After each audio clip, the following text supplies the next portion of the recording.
Halo pemirsa, apa kabar Anda? Hari ini senang sekali Sarah dan Madlias dapat kembali menemani Anda dalam sebuah program talk show inspiratif. Ini dia Bincang Sehati. Ya pemirsa, kalau Anda mendengar istilah penyakit bronkitis pasti pernah dengar lah ya. Tapi mungkin banyak yang belum paham apa sih itu penyakit bronkitis. Nah kalau kita ngomongin penyakit bronkitis ini erat kaitannya dengan sistem pernapasan kita ya. Jadi kalau orang mengalami bronkitis gitu ya, itu akan mengalami gangguan dari pernapasannya. Bahkan bisa jadi kayak sesak napas dan lain sebagainya. Nah bronkitis ini bisa dialami oleh siapa saja di semua range usia, termasuk salah satunya adalah anak-anak. Terus gimana ya kalau akhirnya ada anak-anak yang mengalami bronkitis? Apa yang harus dilakukan oleh orang tua gitu? Karena biasanya kalau udah mengalami ini banyak orang tua yang panik atau bahkan malah nggak paham kalau anaknya mengalami bronkitis. Makanya hari ini kita akan mencoba mencari tahu apa itu bronkitis, bagaimana cara mendeteksinya dan bagaimana cara mengobatinya. Tapi sebelum bahas itu, kita akan membahas terlebih dahulu beberapa mitos atau fakta seputar anak. Kita lihat yang pertama ya. Nah ini dia. Saya masih ingat banget, sebagai generasi 90-an, di kampung saya itu dulu saya sering main hujan-hujan, main air hujan maksudnya ya. Jadi hujan, saya main air hujan gitu. Nah, tapi gini, seingat saya ya kalau nggak salah gitu. Dulu waktu kecil saya main air hujan, itu kayak nggak ada masalah gitu ya. Tapi sekarang ini kalau anak-anak, apalagi kita juga seringan gitu ya, apalagi kita yang orang dewasa pulang kerja atau adalah aktivitas di luar, kehujanan terutama anak-anak ini sekarang bisa mudah sakit. Pertanyaannya gini, apakah karena sistem imun si anak yang belum terbentuk secara sempurna sehingga ketika hujan-hujanan kan ada rasa dingin pastinya ya, apa bahasa Jermannya itu ya, basah kuyup gitu ya. Nah akhirnya membuat anak ini menjadi demam dan akhirnya menjadi sakit. Tapi ada juga yang bilang kayak, oh sekarang itu kenapa kita terutama anak-anak mudah sakit ketika main air hujan atau kehujanan adalah karena mungkin kondisi iklimnya gitu ya, cuacanya, sehingga kayak air yang turun dari langit gitu ya, yang terbentuk di awan itu banyak radikal bebas yang akhirnya membuat anak ini mudah sakit ketika mereka kehujanan atau main air hujan. Nah nanti akan kita bahas ke dokternya. Sebenarnya apa yang akhirnya menyebabkan ketika anak main air hujan dan mereka sakit? Apakah karena memang dari kondisi kesehatan si anak yang memang kebetulan kurang fit dan akhirnya kedinginan dan akhirnya mereka sakit? Atau karena mungkin ada faktor eksternal yang membuat anak yang main air hujan ini akhirnya jatuh sakit? Nanti kita bahas ya. Oke, kita lanjut yang kedua pemirsa. Nah ini dia, ini agak kontroversial ya kalau kita ngomongin seputar sufor atau susu formula. Banyak yang menjadi berpihak gitu ya, di ASI eksklusif bisa mencerdaskan anak. Ada yang bilang sufor bisa mencerdaskan anak. Jadi kayak orang ada di beda posisi gitu ya. Tapi nggak ngerti, nanti kita akan tanyakan ke dokternya. Kalau ngomongin tingkat kecerdasan anak, ini sebenarnya dipengaruhi oleh apa yang menjadi intake-nya mereka nggak sih? Dalam hal ini adalah antara ASI eksklusif dengan sufor. Meskipun kayaknya nggak bisa diganti ya, maksudnya nggak ada yang bisa sebagai replacer untuk si ASI eksklusif ini sendiri. Tapi kalau kita ngomongin for some cases kan ada ibu busui yang akhirnya nggak keluar ASI-nya dan lain sebagainya, sehingga substitusinya adalah ke sufor atau susu formula. Nanti akan kita bahas ada nggak hubungannya antara apakah ini ASI eksklusif atau sufor yang berpengaruh pada tingkat kecerdasan anak, atau sebenarnya tingkat kecerdasan itu nggak melulu dari apakah ASI atau sufor, tapi bagaimana habit yang diciptakan, habit belajar ya maksudnya diciptakan oleh orang tua dan lingkungan sekitar untuk si anak ini sendiri. Nanti kita bahas ya. Oke, kita lanjut yang ketiga. Nah ini banyak banget ya, kopi gitu ya. Kalau untuk orang tua kan orang dewasa kopi menjadi minuman sehari-hari gitu ya. Tapi kalau untuk anak-anak sering coba deh Anda googling di internet gitu ya. Tulis kopi plus kejang gitu ya untuk anak. Itu pasti banyak banget artikel, entah itu ngomongin mitos atau ini ngomongin fakta. Tapi banyak banget yang akhirnya di masyarakat kita melakukan ini ketika anaknya mengalami kejang atau mungkin orang bilangnya step gitu ya, demam tinggi dan lain sebagainya. Salah satu yang biasa dilakukan adalah memberikan kopi kepada si anak. Nah sebenarnya apa sih yang ada di dalam si kopi ini sendiri? Kan ada kafein dan lain sebagainya. Apakah ini pengaruh pada kondisi kejang anak? Bisa menyembuhkan atau bisa jadi berbalik nih, bisa bahaya atau sebenarnya nggak nimbulin efek apa-apa juga gitu ya. Nanti akan kita bahas ya. Oke, kita lanjut yang keempat pemirsa. Anak katanya nggak boleh mandi saat demam. ini sering banget. Sewaktu saya kecil juga kayaknya orang tua saya tidak mengizinkan saya untuk mandi kayaknya ya kalau nggak salah gitu ya. Ketika lagi demam nggak boleh mandi. Katanya nanti malah tambah demam, tambah sakit, tambah tinggi itu suhu badannya. Nah, ada yang akhirnya mengantisipasi itu, solusinya adalah dengan pakai kain gitu ya. Dielapin, dibasuh di muka, di tangan dan di kaki seperti itu. Entah pakai air biasa ataupun air hangat. Pertanyaannya gitu ya, ketika anak ini lagi demam kan suhu tubuhnya tinggi. Nah, apakah bisa mandi atau enggak? Ada yang bilang kayak boleh mandi tapi pakai air hangat. Nanti akan kita tanyakan ya sebenarnya anak yang demam ini boleh mandi atau enggak. Kalaupun boleh pakai air hangat atau enggak. Nanti kita bahas ya. Oke, kita lihat yang terakhir pemirsa. Nah, ini dia bapil. Perkara bapil ini banyak banget dilema ya di masyarakat kita ketika ngomongin bapil atau batuk pilek pada anak. Salah satunya adalah jangan makan es krim. Makan atau minum? Makan es krim gitu ya. Karena apa? Satu dingin, yaitu karena es gitu ya. Terus ada rasa manisnya juga. Jadi secara logika kita kepikirannya adalah ketika lagi makan es krim ada sensasi dingin dan rasa manis. Dan takutnya adalah dari situ timbul tuh kayak reaksi tenggorokan kita atau si anak gitu ya, sehingga akhirnya menyebabkan batuk dan bisa berujung pada pilek karena sensasi dinginnya. Nah, apakah makan es krim atau si es krim bisa menyebabkan batuk pilek atau itu mitos belaka? Nanti akan kita bahas ya. Oke, itu tadi beberapa mitos atau fakta seputar anak dan kami akan membahasnya sesaat lagi. Tetap bersama kami di Bincang Sehati.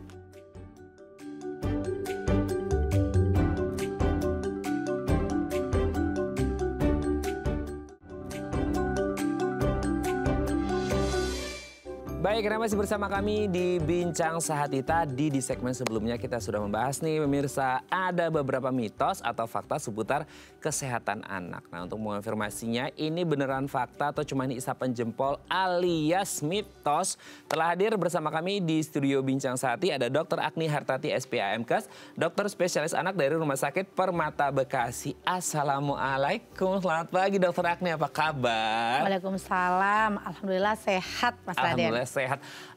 Aku tuh seneng banget kalau ngobrol sama dokter anak ya.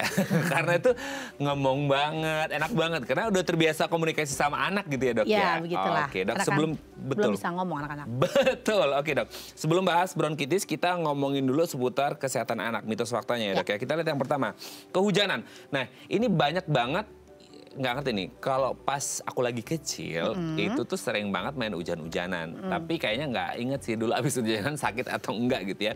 Tapi kenapa ada banyak yang bilang anak-anak kehujanan atau main hujan itu selalu sakit? Apa karena dinginnya, terus bajunya basah dan lain sebagainya, atau karena mungkin faktor eksternal? Kan ada juga nih dok, ada yang bilang kayak, oh sekarang itu air hujan itu bukan air yang alami, ada banyak radikal bebasnya dari awan tuh segala macam gitu nggak dok? Atau gimana?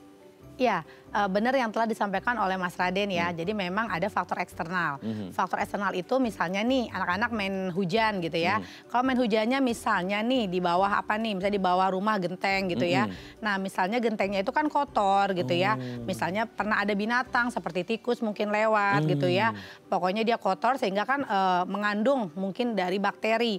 Sehingga kalau misalnya anak tersebut terkena air dan mungkin bisa tertelan gitu kan ya. Namanya juga main air anak-anak kecil gitu ya. Nah itu bisa menjadi suatu sumber penyakit gitu. Ataupun ketika habis berenang nih bajunya kan basah. Dia lama tuh gantinya gitu kan. Sehingga kan tubuhnya kan juga jadi lebih dingin.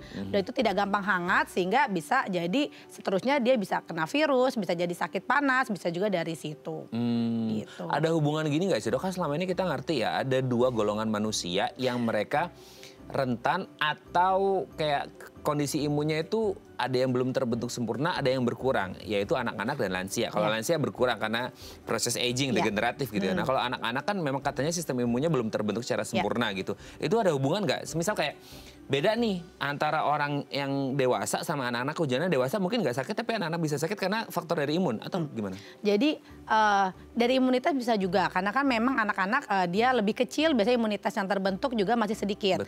Anak-anak yang lebih besar pasti akan lebih bagus imunitasnya. Atau memang seperti tadi kan eksternal itu kan faktor ya, tadi polutan bisa. Karena sebagai contoh nih, waktu itu anak saya misalnya di Indonesia nih kehujanan gitu kan ya. Biasanya sering tuh jadi setelahnya jadi demam atau agak sakit gitu ya. Tetapi kalau maaf ya misalnya kayak di luar negeri gitu ya kan mungkin udaranya lebih bagus, polutannya juga lebih sedikit gitu ya.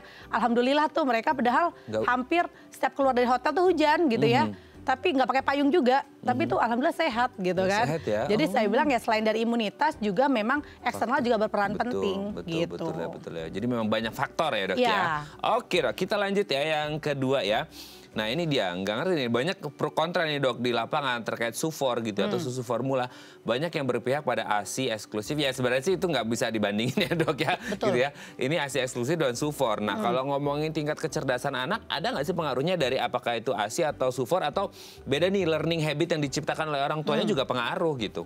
Ya, jadi tingkat kecerdasan itu bukan hanya dari asupan saja ya, antara hanya ASI ataupun dari sufor saja. Tetapi memang saya beberapa minggu yang lalu saya mengisi acara tentang ASI, itu saya membaca jurnal, memang antara anak yang diberikan ASI dan tidak, maksudnya dengan sufor, itu memang angka IQ-nya itu memang lebih meningkat sedikit. Tetapi kan penelitian kan itu dari beberapa negara saja gitu ya. Jadi memang kalau dari kandungannya gitu ya, ada di ASI yang tidak tadi Mas Raden bilang tidak akan sama gitu ya memang dari AH DHA-nya gitu kan. Tetapi asupan antara ASI ataupun sufor bukan merupakan sumber bahwa dari ASI atau sufor saja anak bisa pintar, tidak. Tetapi ada 3 faktor ya, misalnya asah, asih, dan asuhnya gitu kan. Jadi kalau misalnya asahnya ya kita harus ada misalnya orang tua sama anak gitu kan ya. Jadi faktor lingkungan lah ya gitu. Kalau misalnya orang tuanya misalnya sering berkomunikasi sama anak gitu ya, stimulasi pada waktu bayi akan meningkatkan kecerdasan anak pasti akan lebih tinggi gitu. Lalu juga dari pengasuhannya seperti apa gitu kan ya. Orang tuanya seperti apa, maksudnya dia orang tua yang istilahnya sabar ataupun baik dengan anak, biasanya juga lebih bagus gitu. Lalu asupan, selain dari ASI kan juga makanan kan, kalau misalnya sudah besar gitu kan ya, proteinnya, sayur-sayurannya gitu. Jadi harus tadi dari 3 itu untuk melihat kecerdasan anak. Jadi asah, ASI, dan asuhnya gitu. Bukan hanya dari sufor saja atau ASI saja, itu tidak, bukan salah satu, bukan pasti gitu ya. Anak sufor tuh pasti tidak lebih pintar deh, tidak gitu ya. Tetapi memang beberapa penelitian ada yang mengatakan kalau ASI lebih tinggi tingkat IQ-nya lah gitu, bukan kecerdasan. Untuk yang busui ya memang ada ASI, alhamdulillah. Tapi kan ada beberapa kasus juga yang busui ini gimana gitu ya dengan produksi ASI-nya, volumenya dan lain sebagainya, mau nggak mau pakai sufor, dan berarti kita tidak bisa mendiskreditkan juga gitu ya.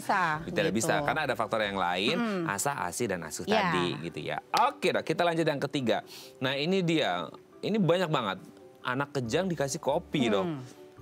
Ini kopi bapaknya kali atau gimana? Ini make sense gak sih secara medis, ini terbukti atau enggak sih dok, atau gimana sih?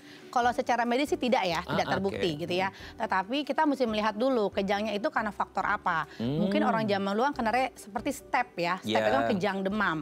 Ketika anak kejang demam, bukan kopi yang dicari, tetapi anak tersebut jangan sampai kejang. Jadi ketika panas diberikanlah obat panas. Gitu ya, bukan diberikan kopi. Lalu ketika anaknya kejang, ya diberikan obat kejang biar kejangnya cepat berhenti gitu. Nah, untuk kopi itu sendiri, kopi itu sebenarnya dikonsumsi lebih baik pada anak usia usia di atas 18 tahun ya, gitu. Karena biasanya anak 0 sampai 18 tahun itu dia dianggap pencernaannya kan juga belum matang ya, jadi gampang sekali terkena kayak mah gitu ya orang awam bilangnya, atau gastritis gitu ya ketika mengandung kafein tinggi minumnya. Lalu yang kedua juga pada anak-anak kan membutuhkan waktu tidur yang cukup. Sedangkan kalau kopi itu kan dia biasanya membuat kafein itu kan efek sampingnya kan susah tidur ya. Betul. Gitu. Jadi kalau misalnya anaknya diberikan kopi, pastinya kan tidurnya juga terganggu. Tidur terganggu, pastikan tumbuh kembangnya juga terganggu. Seperti itu. Justru malah sebaiknya tidak diberikan. Gitu Mas Raden. Itu dia ya. Jadi jangan gara-gara panik terus ingatnya, aduh kasih kopi. Justru harus mikirin juga efek ke anaknya gitu ya. Jadi mitos ya. Mitos ya. Oke, kita lanjut yang keempat. Ini juga nih, banyak banget orang tua yang anaknya demam nggak boleh mandi. Gara-gara gimana mau mandi, orang badannya aja suhunya tinggi, dia menggigil, kasih air tambah menggigil lagi. Gimana tuh dok? Ya, jadi kalau masalah mandi itu, jadi memang kalau anak memang ketika panas tinggi gitu ya, lebih baik kan memang diberikan obat panas dulu tuh ya. Tetapi kalau sudah mulai hangat-hangat, itu boleh kok diperbolehkan mandi. Karena kalau tidak mandi, sedangkan tubuh itu kan pasti akan berkeringat. Betul. Itu akan menjadi sumber infeksi, bakteri akan tumbuh. Sedangkan kan kulit itu kan juga harus bersih gitu kan. Jadi mandi itu boleh sekali, tetapi dengan air apa? Dengan air hangat. Jangan diberikan air dingin. Nah, gitu. Kadang-kadang kan orang tua tuh suka, boleh nggak dok air hangat atau air dingin gitu ya. Jadi air hangat yang dianjurkan untuk istilahnya menurunkan suhu tubuh juga gitu, dan akan melembabkan si badannya anak tersebut gitu. Jadi mandi boleh gitu ya, tetapi dengan air hangat, tidak dengan air dingin. Nah itu dia ya, dengan catatan ya, Ya, gitu. minum obat juga. Minum obat juga. Oke dok, kita lihat yang terakhir. Nah ini dia, banyak banget kalau kita ngomongin es ya, es krim gitu ya. Entah itu es ataupun es krim gitu. Aduh nggak bisa nih, ini pasti bikin bapil nih, bikin batuk pilek ke anak. Ini kan kasihan ya jadi es krimnya atau esnya gitu. Jadi victim gitu, jadi korban. Tapi sebenarnya batuk pilek itu apakah melulu dari es atau es krimnya atau apa sih dok? Iya. Jadi namanya batuk pilek gitu ya, pasti kan ada benda asing yang masuk ke dalam tubuh gitu ya. Jadi bisa virus ataupun bisa bakteri gitu. Nah mungkin salah satu penyebabnya ya dia karena mungkin dia habis makan es ataupun es krim. Jadi sebenarnya bukan es atau es krim, tapi yang terkandung di esnya tersebut. Misalnya pembentukannya gitu ya, pembuatannya. Itu kan harus dilihat nih airnya bersih atau tidak. Maksudnya es krimnya yang steril atau tidak, seperti itu. Lalu yang kedua itu biasanya rasanya juga. Biasanya yang mengandung coklat gitu ya, di coklat itu karena ada zat yang merangsang batuk gitu ya, sehingga biasanya anak yang memiliki alergi, terutama anak alergi, biasanya tidak disarankan untuk memakan coklat-coklatan ketika batuk, termasuk es krim coklat gitu ya. Selain itu juga es sendiri itu akan membuat saluran nafas menjadi tidak lembab. Jadi lebih kering gitu loh. Jadi kalau makan es, makanya tidak disarankan. Jadi kalau misalnya batuk pilek, disarankan minum yang hangat-hangat sehingga saluran nafasnya juga lebih lembab. Jadi sebenarnya sih itu. Tapi kalau dikatakan boleh sih boleh aja gitu ya. Tetapi ya jangan terlalu banyak, dan apabila sudah menimbulkan gejala ya sudah lebih baik di stop, karena lebih disarankan yang hangat-hangat. Nah itu dia ya.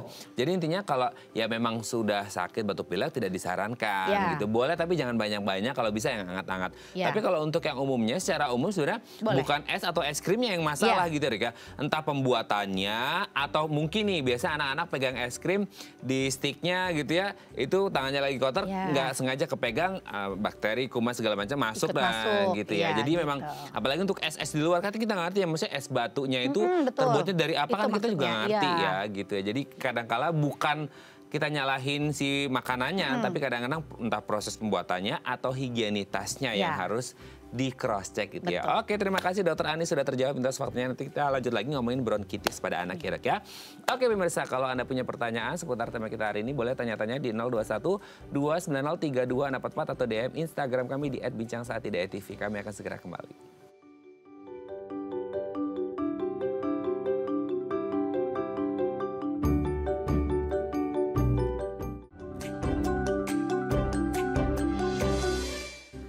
Baik, kita masih bersama kami di Bincang Sehati. Kita masih membahas tema kita hari ini, bronkitis pada anak, cara pengobatannya gimana. Nah, kalau Anda punya pertanyaan seputar tema kita hari ini, boleh tanya-tanya di 021 290 3244 atau DM Instagram kami di @bincangsaati.tv. Kita masih bersama dengan Dr. Agni Hartati SPAMKes, dokter spesialis anak dari Rumah Sakit Permata Bekasi. Oke dok, kita lanjut lagi. Bronkitis. Mungkin banyak yang orang tua terutama ya, yang belum paham dengan istilah bronkitis, cuman mungkin tahu nih kondisi anaknya ternyata itu namanya bronkitis. Nah, boleh dijelaskan dok, ini bronkitis ini penyakit yang seperti apa gitu? Jadi bronkitis itu memang pastikan namanya juga is ya, pasti peradangan ya di daerah bronkus gitu ya. Nah ini memang semua penyakit dan sesuai dengan gejala batuk itu biasanya kita katakan sebagai bronkitis. Oh, jadi semua penyakit yang digejalai dengan atau ada manifestasi klinisnya batuk, dia pasti bronkitis gitu ya. Bronkitis. Oke, nanti tinggal dibagi-bagi kali ya di bawahnya ada bronkitis apa gitu ya. Oke, nah sekarang faktor penyebabnya apa dok? Nah, bronkitis itu faktor penyebabnya bisa karena yang paling banyak gitu ya, sebagian besar adalah virus gitu. Tapi bisa juga karena bakteri seperti itu. Gejalanya pun memang mirip sih gitu ya. Biasanya ada juga selain batuk disertai dengan panas gitu. Oh panas, kayak Ya. demam gitu nggak sih dok? Ya, kayak flu-like illness seperti flu lah ya, sakit badan, virus kan pasti panas, lalu batuk gitu ya, bisa disertai juga dengan pilek seperti itu. Nah untuk membedakannya biasanya nanti dilihat gitu, karena virus itu biasanya dia akan sembuh sendiri. Gitu. Oke. Tapi sebenarnya kalau kita ngomong bronkitis ini sendiri kan satu biasanya apalagi anak-anak gitu ya, kalau mengalami batuk biasanya juga disertai dengan pilek Ya, dan betul. demam gitu ya. Itu kan kayak bestinya gitu ya, jadi kayak barengan gitu, Ya. jarang yang berdiri sendiri kan Betul. gitu ya. Itu selalu seperti itukah dan itu masuk ke dalam kategori bronkitis atau gimana? Ya, jadi gini, segala yang disertai dengan gejala batuk kita katakan bronkitis gitu kan. Cuma bronkitisnya seperti apa gitu ya. Misalnya ada bronkitis akut ataupun bronkitis kronis gitu kan. Nah, itu kondisinya Orang sering gimana tahu tuh? ya. Nah, biasanya pada anak sih lebih cenderung sih bronkitis akut gitu ya. Nah, batuknya itu seperti apa gitu. Apakah misalnya batuknya dia ada pencetusnya nih gitu kan. Misalnya kalau kayak tadi kan misalnya dia makan apa nih? Makan coklat kah? Atau misalnya dia terkena udara dingin, batuknya jadi lebih sering, itu lebih ke bronkitis alergi kah, atau dia bisa jadi ke mungkin ke asma gitu ya. Ya, atau misalnya bronkitisnya misalnya batuknya nih seperti apa? Batuknya tuh sekali batuk jarang, tapi sekali batuk tuh lama. Ho gitu ya, dan dia bisa disertai ada bunyi terakhir tuh kita bilangnya bahasa kedokteran tuh whooping ya, atau kayak ho gitu. Jadi kayak ada terakhir tuh ada kayak whooping, jadi whooping cough Kayak gitu menguk ya. gitu bukan sih dok? Bukan sih, dia kayak ada tarikan terakhirnya ho sampai ho kadang sampai dia muntah kah, karena anak-anak biasanya kan dengan cara muntah ya kalau misalnya batuk, ataupun mukanya merah gitu ya, ataupun dia terakhir tuh dia ho gitu. Itu biasanya whooping, kita bilangnya batuk whooping cough. Itu biasanya kita orang bilangnya batuk 100 hari atau batuk rejan. Itu karena bakteri biasanya gitu. Atau batuknya nggak sembuh-sembuh nih, makin berat nih, bisa lebih dari 3 minggu gitu ya. Itu dikatakan sebagai batuk misalnya tuberkulosis atau TBC paru. Jadi memang harus dibedakan gitu kan. Cuman yang memang paling sering adalah bronkitis karena virus yang disebabkan oleh itu respiratory syncytial virus, virus influenza gitu ya. Jadi itu yang paling sering pada anak-anak yang terjadi. Oh, oke. Nah, kalau kita ngomongin anak-anak ini kan ada beberapa stage anak-anak ya dok ya. Entah itu yang masih Balita. di bawah balita, anak-anak yang udah mulai masuk SD dan lain Iya. sebagainya. Itu bisa beda nggak kondisinya? Ya itu, kalau misalnya anak-anak nih usia kecil ya, misalnya usia balita gitu kan, biasanya kan dia vaksinasinya juga misalnya belum lengkap nih gitu kan. Iya, betul. Biasanya kalau misalnya terkena bronkitis atau terkena batuk, biasanya itu dia akan gejalanya akan lebih berat gitu ya dibandingkan dengan anak-anak yang lebih besar. Karena kan seperti kita ketahui bahwa vaksinasi itu kan nanti terbentuknya di beberapa tahun kemudian. Betul. Gitu. Jadi bukan habis vaksin dia langsung terbentuk antibodi, tidak gitu. Jadi makanya pada bayi-bayi di bawah 5 tahun atau di bawah 2 tahun itu akan sering ketika bronkitis atau ketika batuk dia akan menjadi lebih berat dibandingkan dengan anak-anak usia sekolah atau usia lebih besar seperti itu. Oke. Nah, untuk mencurigai kalau kayak orang tua, curiga nih kayaknya anaknya batuk itu jadi batuk pilek yang biasa atau batuk ini ya karena bagaimanapun batuk itu masuk bronkitis ya Iya, gitu ya. iya. Ada nggak dok kayak pemeriksaan khusus untuk mengetahui kondisi ini gitu? Ya. Jadi biasanya ya kita beritahukan orang-orang tua gitu ya. Kalau misalnya batuk pilek biasa gitu ya, itu biasanya sembuh sendiri tuh. Kalau misalnya karena dia salah makan deh, misalnya dia misalnya terlalu banyak makan manis-manis gitu ya. Tetapi kapan sih dibawa ke dokter? Kalau anak itu sudah misalnya nih mengalami gangguan ketika batuk, tidurnya jadi terganggu nih, malam sampai kebangun, kayak nggak bisa tidur gitu ya, itu berarti sudah mengalami gangguan tidur, itu boleh konsultasi ke dokter.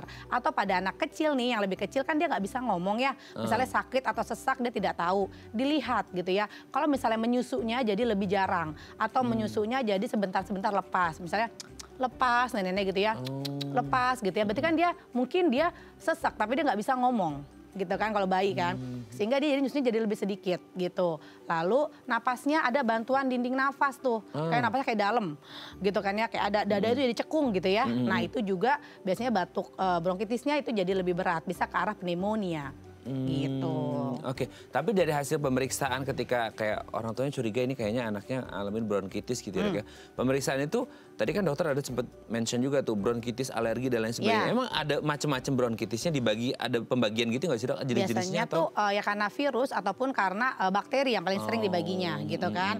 Cuma virus itu bisa dicetuskan karena alergi kan bisa juga tuh gitu ya. Maksudnya ada virus nih, tambah dia juga punya riwayat atopi atau alergi di keluarga, bisa diperberat batuknya. Oke. Nah sebenarnya kalau anak-anak nih kadang-kadang bingung juga ya orang tua, apalagi yang newbie nih dok. Maksudnya kayak nggak tahu kondisi anaknya ini sakit gitu kan. Karena kadang biasa orang tua itu menganggap batuk itu ya udah hal yang biasa terjadi pada anak-anak kan gitu. Jadi akhirnya ya karena faktor edukasi, sosialisasi dan pengetahuan dari orang tua juga kita nggak bisa menyalahkan 100%. Ada yang akhirnya terjadi pembiaran, mungkin juga dipikirnya tadi dok, yang batuk pilek kan self-limiting disease tuh, dia yang akhirnya bisa sembuh sendiri gitu ya. Sembuh sendiri. Nah kalau ada kondisi yang lebih berat nih gitu ya, dan akhirnya dia tidak bisa sembuh sendiri gitu, itu ada yang bisa mengganggu nggak sih? Maksudnya komplikasi yang terjadi atau kondisi kesehatan yang jauh lebih buruk ketika ini tidak tertangani atau penanganannya telat gitu? Ya itu, kalau misalnya kayak tadi kan bronkitis komplikasinya bisa menjadi seperti pneumonia itu ya. Pneumonia kan bisa berat ya. Kalau berat kan bisa jadi gagal nafas. Ya, jadi makanya kita selalu edukasi di keluarganya gitu ya. Jadi kalau biasanya kalau pasien-pasien saya suka ajarkan bahwa oh Bu, nafas anak tuh begini ya cara menghitungnya gitu ya. Jadi itu kita katakan sesak atau sulit bernafas kalau misalnya nafasnya itu cepat. Napas cepat itu beda gitu ya. Kalau misalnya anak usia 0 sampai 2 bulan dikatakan cepat itu kalau lebih dari 60 kali dalam 1 menit. Gitu. Kalau usia 2 bulan sampai 1 tahun itu 50 kali dalam 1 menit. Di atas 1 tahun sampai 5 tahun 30 kali.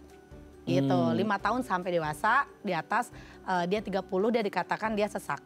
Coba gitu. minta diulangi sekali lagi nanti mungkin banyak jadi, orang tua yang mau nyantet nih gitu mention ya. Jadi jadi kalau berdasarkan WHO gitu ya, anak dikatakan nafas cepat gitu nafas ya atau sesak usia 0 sampai 2 bulan di atas 60 kali dalam 1 menit. Berarti kita ngitungnya itu kayak gerakan napasnya. Oh, dari 1, perut ya? 2, 3 ya, karena dada, perut gitu ya. Kalau misalnya anak kalau masih bayi itu biasanya perut kita lihat. Nanti kalau udah besar dadanya. Jadi gerakan dadanya dihitung ya. Nah, usia 2 bulan sampai 1 tahun kita pakai 50 kali dalam 1 menit. 50 kali dalam 1 menit. Oke. Ya. Usia 1 tahun sampai 5 tahun 40 kali dalam 1 menit. Oke. 5 tahun. Semakin sedikit ya? Iya. Jadi 5 tahun sampai 18 tahun kan usia anak itu kan 0 sampai 18 tahun ya. Jadi 5 sampai 18 tahun itu kita katakan nafas cepat atau sesak di atas 30 kali dalam 1 menit. Oke. Semakin pendek-pendek gitu ya dok ya. Gitu. Oke, nah ini ilmu ini banyak orang tua nggak paham nih dokter. Thank you dok, ini sudah informasinya. Jadi orang tua kayak nafas cepat sih yang kayak mana gitu ya. Iya, jadi nafas cepat ya. Lalu juga ada ini tarikan dinding dada. Tahu kan kayak usaha nafas anak ya. Kita suka ngelihat tuh kenapa gitu keras. Nah itu itu nafasnya berat. Itu berarti dia sudah ada bantuan nafas. Berarti itu dadanya istilahnya kabas awam tuh nggak enak gitu ya. Nah jadi tuh kan kadang-kadang anak bayi itu nggak ngerti ya. Jadi itu orang tua saatnya membawa ke dokter. Karena kalau dibiarkan oksigennya makin turun, nanti kan anaknya juga makin berat gitu ya. Biasanya itu takutnya perlu ruang intensif karena terjadi gagal nafas takutnya. Atau misalnya bronkitis yang udah deh tadi kan Mas Raden kan bilang didemin aja tuh. Paling sering kan kayak tuberkulosis kan kadang-kadang orang tua nggak ngerti ya. Betul. Batuknya biasa tapi dilihat nih karena dikatakan tuberkulosis kalau batuk 3 minggu nggak sembuh-sembuh juga nih gitu ya. Berat badannya nggak naik-naik nih walaupun makannya banyak nih kenapa ya gitu ya. Itu akan disarankan untuk dibawa ke dokter anak atau ke dokter umum atau vaskes kesehatan terdekat gitu ya. Nah karena kalau tidak diobatin secara cepat tuberkulosis itu bukan cuma di paru. Dia bisa terjadi komplikasi, bisa ke otak, gitu, bisa datang dengan cara kejang, bisa juga ke pencernaan, gitu ya, jadi TBC usus, jadi banyak gitu. Ya, oke, jadi komplikasinya bisa nyebar kemana-mana, makanya jangan diremehkan hanya perkara batuk gitu ya dok ya. Oke dok, nanti kita lanjut lagi, ini seru banget nih ngomongin masalah kesehatan anak, karena pasti banyak ayah dan bunda di rumah yang juga worry dengan kondisi anaknya dok ya. Oke pemirsa, kalau Anda masih punya pertanyaan, boleh tanya-tanya di 021-290-3244 atau DM Instagram kami di @bincang-saat-tidak-tv. Kami akan segera kembali.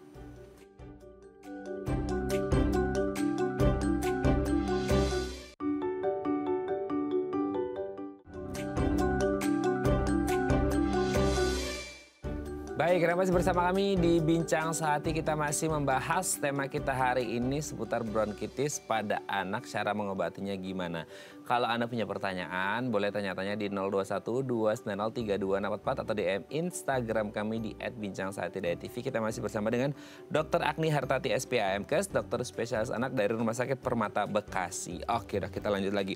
Nah, ini saya jadi kepikiran nih, kalau ada anak yang punya riwayat, kan ada nih rata-rata ada anak yang punya asma, dok. Nah gimana tuh? Maksudnya kayak ini kan jadi, maksudnya kalau anak biasa aja tanpa asma, batuk itu kan udah menyiksa. Apalagi ketika anak dengan riwayat asma. Apalagi tadi di segmen sebelumnya kita ngomongin napas cepat ya.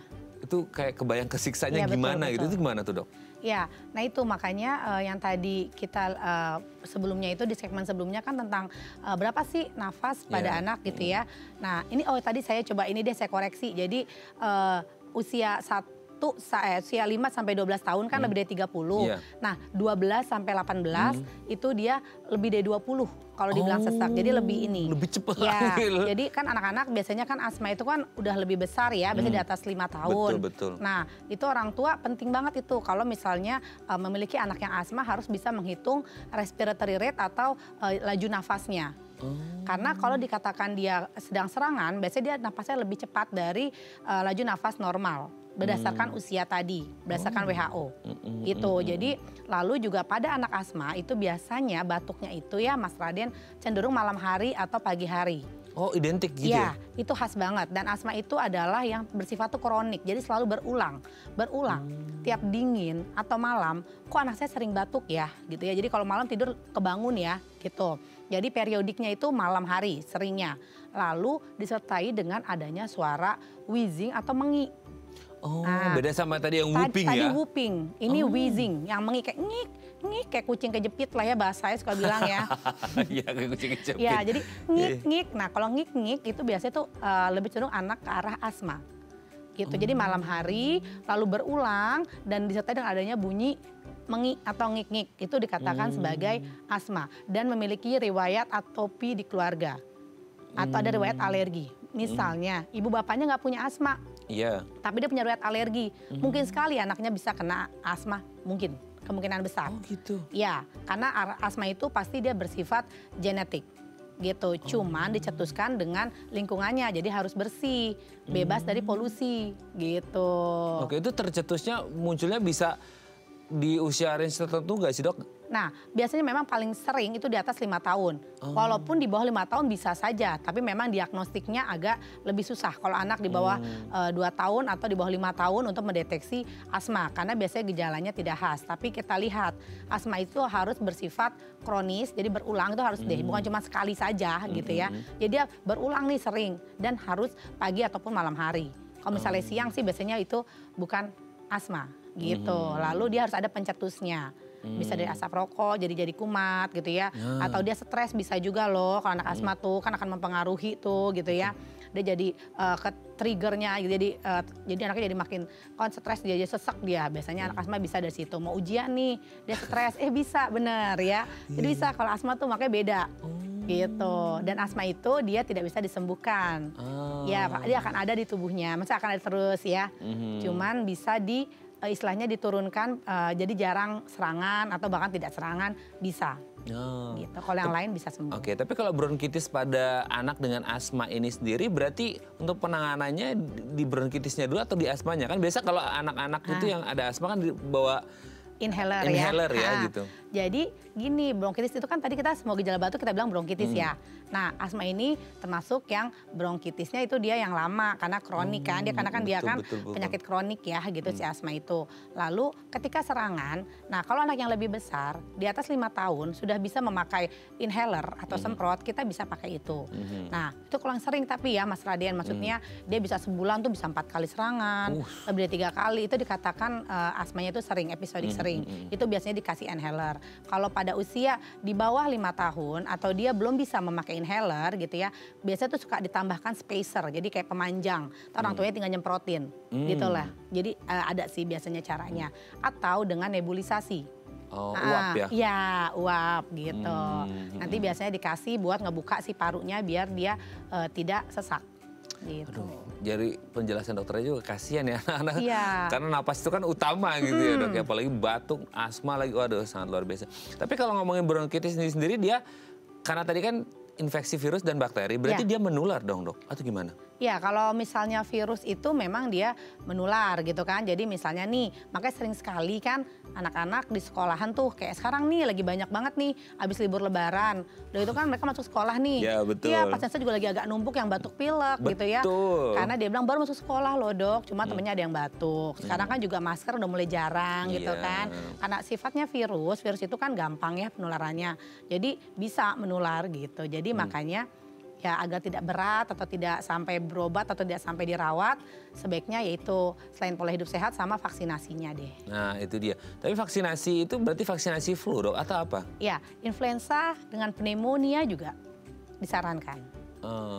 Nah itu akhirnya ketika orang tua nih, oke dok anakku mau aku vaksin flu gitu dan pneumonia, itu bisa apa bahasanya membuat anak kebal terhadap bronkitis atau gimana? Ini kan jadi wish-nya banyak orang tua tuh dok, gimana? Jadi gini, yang orang tua perlu tahu ya bahwa vaksinasi itu bukan tidak akan sakit gitu ya. Tetapi anak tersebut apabila divaksin atau diimunisasi, dia nanti ketika sakit tersebut dia tidak akan berat. Tidak sampai dirawat, tidak sampai sesak, seperti itu. Jadi dia akan mencegah penyakitnya menjadi berat. Seperti itu sih. Jadi karena orang tua nanya kebal ya tidak akan kebal gitu kan. Tetapi kalau sakit tidak akan berat.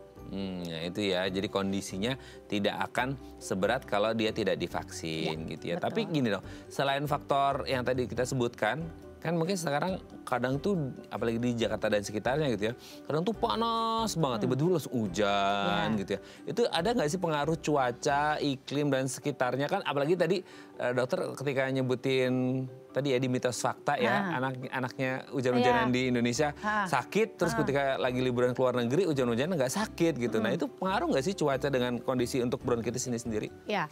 Yang pasti kan perubahan cuaca yang ekstrim pasti kan akan berpengaruh ya. Dari tubuh yang tadinya mungkin dia biasa saja, tiba-tiba dari panas langsung berubah nih. Kadang kita kan pagi nih panas nih, sore menjelang siang tiba-tiba hujan gitu kan. Pasti kan agak dingin gitu ya. Karena perubahan cuaca bisa berpengaruh gitu kan. Sehingga kan pasti kan virus-virus kan juga akan lebih aktif tuh kalau misalnya dia udaranya agak dingin gitu ya. Maksudnya kan kita negara tropis gitu kan. Jadi kan akan lebih cepat gitu. Nah lalu anak-anak apalagi sekarang gitu ya, dia udah dia mungkin habis main panas, habis kehujanan gitu kan, jadi bisa saja gitu loh. Iya, jadi gampang sekali jadinya terkena si penyakit batuk pilek ataupun bronkitis. Oke, setelah hal-hal tadi terjadi gitu ya, terus gejalanya juga muncul sesuai dengan dikatakan dokter Agni, terus kemudian ini kayaknya curiganya ke bronkitis gitu. Nah kira-kira kalau sifatnya dari virus kan tadi self-limited disease gitu ya, bisa sembuh sendiri.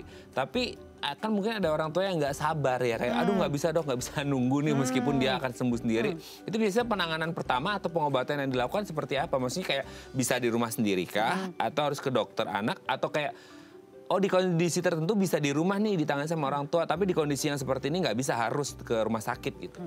Jadi kalau misalnya bronkitis misalnya karena virus ya, tadi kan dia self-limited disease biasanya kalau virus. Biasanya tidak perlu antibiotik ya dia ya, lalu biasanya bisa sembuh sendiri. Jadi orang tua kalau anaknya mengalami batuk karena kemungkinannya virus gitu ya, ataupun misalnya juga pilek gitu ya, batuk pilek, itu sebaiknya ya asupannya tuh harus bagus gitu. Berikan yang kayak tadi ya, hangat-hangat, minum yang hangat, lalu kurangi manis, cukupin cairannya sehingga anak biar tidak dehidrasi gitu kan. Lalu kalau misalnya dia ada panas, berikan obat panas gitu ya. Karena sebenarnya batuk itu suatu proses pertahanan tubuh ya. Respons tubuh ya itu ya? Respons tubuh. Jadi misalnya nih ada benda asing masuk atau kita misalnya ada debu nih. Kita pasti kan pengen tubuh tuh ingin membentuk mempertahankan tubuhnya ya dengan cara gitu ya? dengan cara membatukan gitu. Jadi selama batuknya tadi tidak mengganggu, tidak membuat napasnya cepat, biarkan saja. Ayah bunda observasi saja. Biasanya dia kurang dari 10 hari juga anak sudah sembuh atau sudah hilang sendiri batuknya. Gitu. Jadi batuk tidak selalu harus diobatin karena batuk adalah suatu proses pertahanan tubuh, itu yang perlu diingat. Orang tua memang atau apalagi newbie tadi itu ya. Iya. Ya pengennya sering banget kok itu Mas Raden datang, dokter pengen cepet dong ini mungkin dia panik besok ya, kerja, tidurnya kan jadi ngawasin. terganggu gitu ya. Tetapi kan kita sebagai dokter juga harus edukasi bahwa tidak semua sakit tuh harus diobatin gitu kan gitu. Jadi sabar saja lalu berikan asupan yang cukup sama dilihat tanda-tandanya. Kapan harus dibawa lagi, kapan harus diberikan obat-obatan lanjutan. Oh, oke. Nah dok, kan kalau ngomongin bronkitis kan itu kan hubungannya batuk itu dengan pernapasan dan biasanya hubungannya sama paru ya, gitu kayak asma tadi gitu ya. Nah kalau bronkitis yang mungkin dianggapan banyak orang sepele ya bronkitis batuk biasa, itu pengaruh nggak sih, maksudnya jangka panjang ya, kita ngomongin jangka panjang ke kesehatan sistem pernapasannya termasuk si parunya itu sendiri gitu dok? Ya kalau yang bersifat kronik yang lama ya, jadi nggak sembuh-sembuh, itu akan berpengaruh gitu kan. Kayak tadi kita bilang, kalau misalnya TBC ternyata, tapi dia tidak diobatin secara cepat, TBC bisa meluas jadi efusi, istilahnya bahasa awamnya jadi kerendem gitu ya parunya, bisa. Beberapa case seperti itu. Datang, jadi dia dibiarin aja gitu ya, maksudnya orang tuanya, karena kan memang tidak semua kan mengerti ya Mas Raden ya. Jadi berapa pasien saya seperti itu, parunya udah tinggal seperempatnya, bawahnya putih semua. Iya. Gitu, lalu kita tes ternyata dia memang tuberkulosis gitu ya, atau misalnya TBC yang juga berat namanya kayak TB miliar gitu ya, itu dia putih-putih seperti titik-titik gitu ya, ya dia dibiarkan saja padahal parunya sudah mulai rusak gitu kan.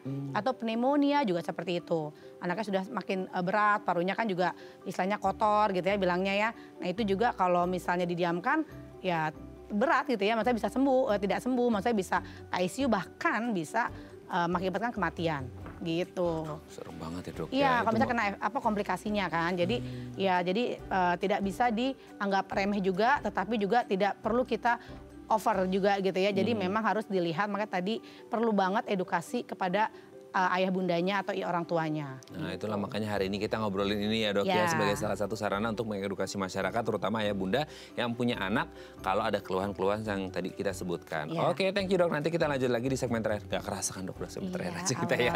Oke pemirsa, kami akan kembali saat lagi, tetap bersama kami di Bincang Sehati.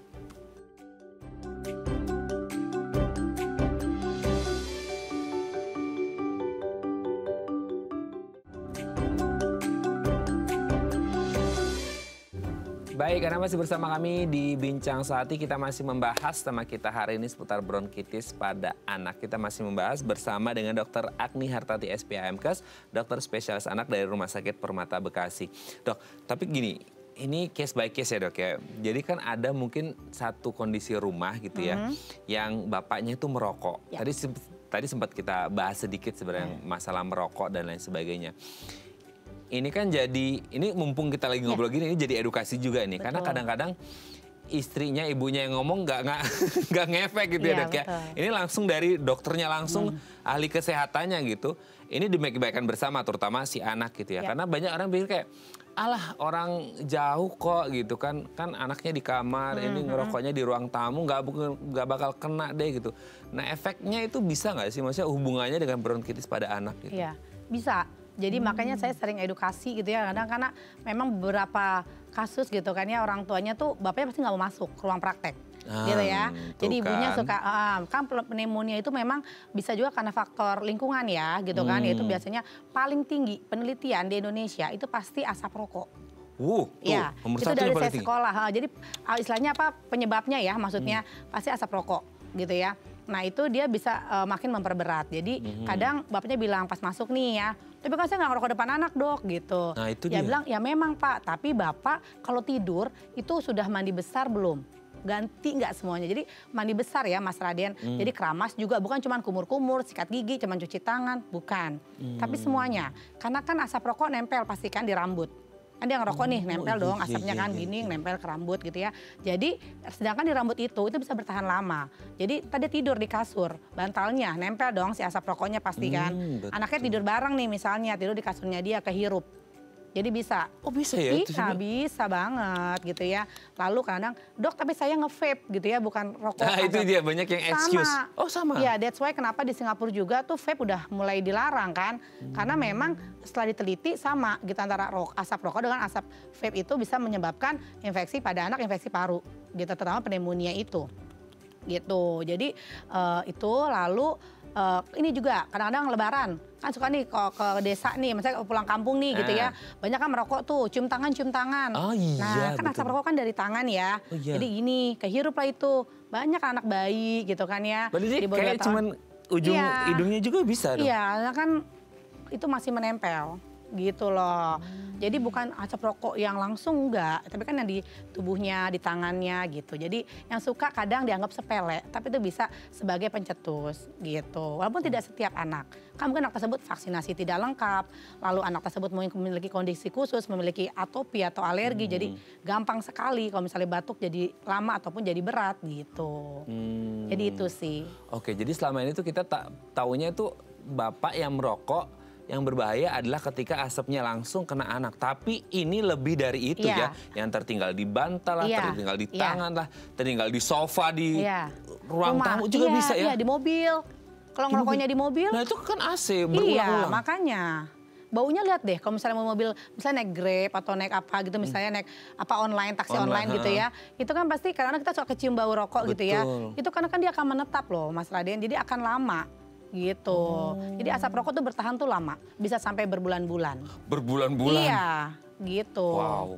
Jadi ayah bunda kalau misalnya sayang sama anaknya, lebih baik seperti itu. Gitu ya. Gemes kadang-kadang ya. Dulu rokoknya. Suruh tuh ayahnya masuk ke ruang periksa ya dok ya. Oke, nah kalau antisipasi dok, maksudnya untuk mencegah terjadinya bronkitis ini sendiri, kan banyak yang sekarang yang jual kayak humidifier gitu ya, pelembab udara dan lain sebagainya. Itu ngaruh nggak sih dok atau gimana? Sebenarnya boleh saja, karena kan itu dianggapkan akan membuat lembab ya udara sekitarnya. Gitu. Tapi istilahnya bukan harus punya gitu, enggak. Tetap yang paling penting sih ya kita pribadi kita sendiri, kayak misalnya pola hidup sehat ya. Betul. Sering cuci tangan, makan makanan sehat. Kalau misalnya lagi batuk atau lagi sakit pakai masker. Cari misalnya tempat kalau misalnya keramaian penuh asap rokok atau banyak yang batuk-batuk kita hindarin. Lebih ke arah situ sih. Tapi kalau memang memiliki rezeki yang berlebih mau beli boleh gitu.